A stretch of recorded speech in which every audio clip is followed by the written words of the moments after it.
They always say you should check your property lines before you start building. Well, the HOA in my town, they didn't. And man, that one mistake, it ended up costing them everything. It started real quiet. Like one morning, I just noticed this heavy machinery rolling right past my land. Bulldozers, survey trucks, the whole 9 yards. Honestly, at first, I thought it was just some nearby development, right up until I actually checked the markers. That's when my stomach just dropped. See, they weren't building near my land. They were building on it. 57 houses, all of them sitting right inside my property boundaries. Now, I did the right thing. I contacted the HOA immediately. I sent them documents, deeds, official surveys, every single piece of paper proving that I owned that land. And their response? Dead silence. Then came the excuses. Paperwork delays, our legal team is reviewing it. Don't worry, we're going to compensate you later. But the construction, it didn't stop. Day after day, those homes kept going up. Foundations poured, roofs installed.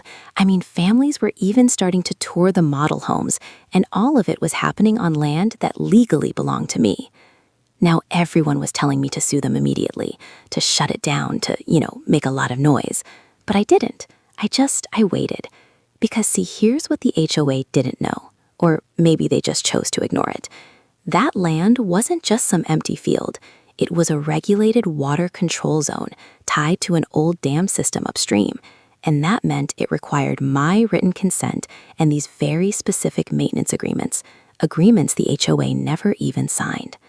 Well, a few months later, the city inspector shows up, then the environmental authorities, then the lawyers, and suddenly, boom, construction stops. The problem? Well, those 57 houses were now sitting in a zone that couldn't legally be certified for occupancy. No certificates, no insurance approval, no utility sign-off, nothing.